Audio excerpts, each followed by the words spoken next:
ôn đi kìa chia sực cam học tiếp đây vừa lòng ngọc đàng rồi vừa chọc đàm lòng với ấy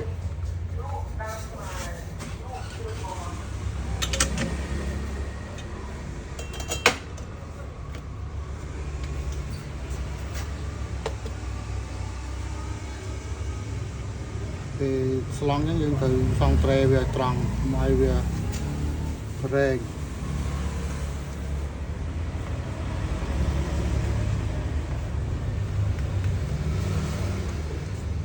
thì nào tới những kẹo cho ôn thích nó bây giờ tiếp trắng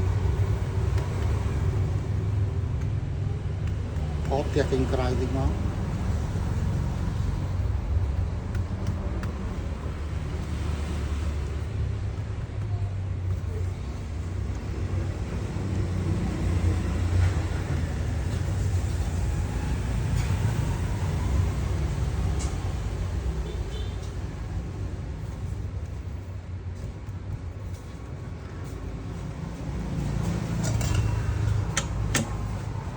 rất là tăng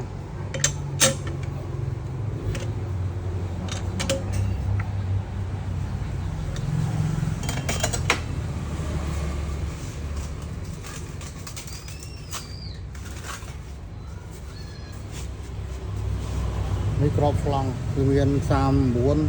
cái lắm hay đang Sam 7 cái lắm Sam 7 của miền này thằng này Sam 4 Sam 4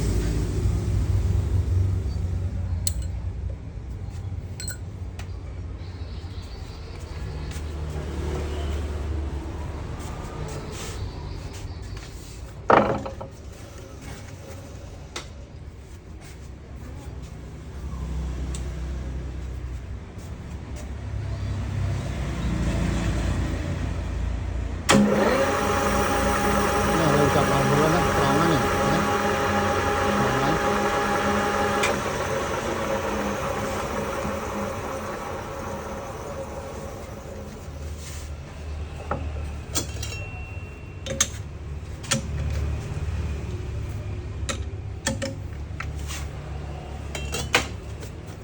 Rất ghê cho công ty sau.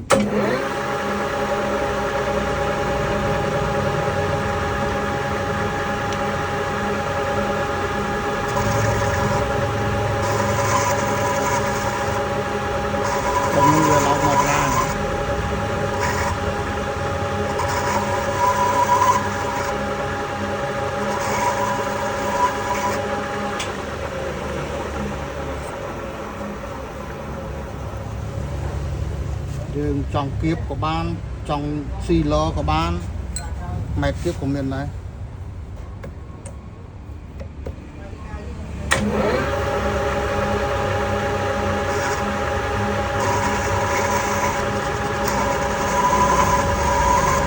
chui rồi nhiều ở lối tới chứ còn đồ cắm ở lối chờ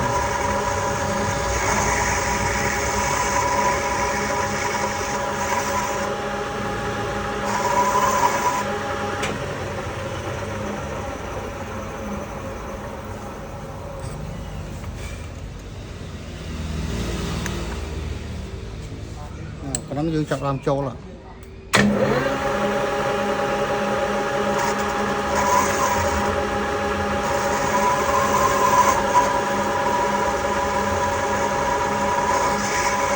từ khi mà bị tăng thuế không mà khi tăng thuế phải cái đây màu đá này đánh bấm á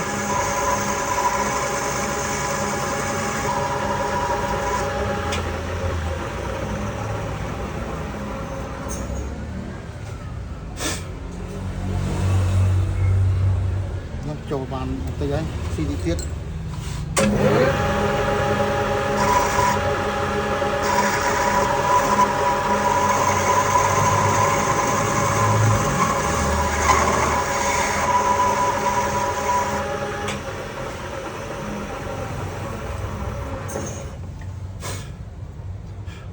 xí dừng lơ tới trong máu à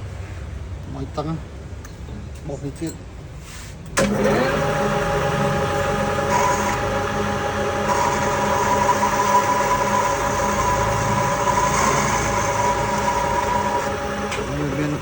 វាគៀបមានម៉ែគៀបយើងធ្វើយូរទៅមានតិចនិចហើយយើងមានតិចនិចវាឲ្យស្រួលហើយយើងខ្លាចវារបូតយើងដាក់កៅបន្តិច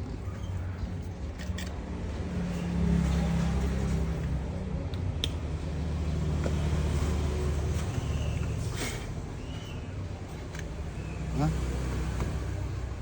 ហើយយើងវាយចូល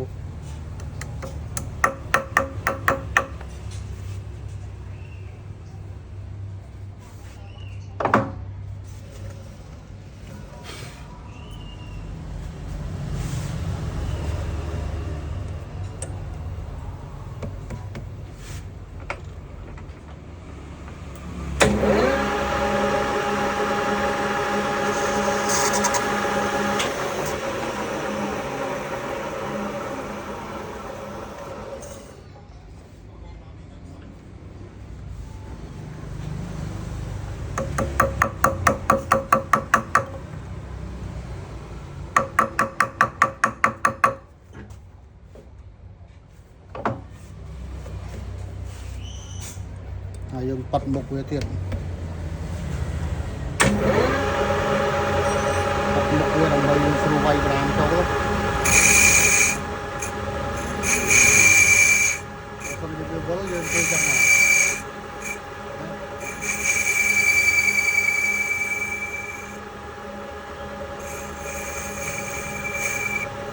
កប៉ាត់មុខវាចឹងមកដើម្បីឲ្យវាយប្រាំទៅវាចូល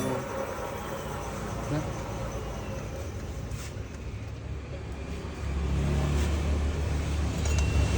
vừa hao chân máu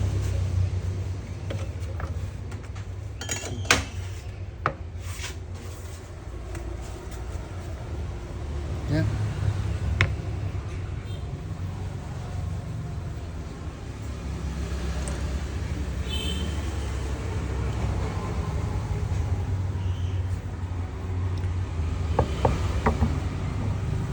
nó bị xa đấy បងប្អូនមានតម្រូវត្រូវការចង់ស្លំមកដាំងនេះមកតាក់ទងមកកន្លែងខ្ញុំបានបាទនៅផ្លូវ103ទូសង្កែ2ជាប់ផ្លូវធំបាទឈ្មោះហេសុផលឈ្មោះក្នុង account វ៉ុនបាទបងប្អូន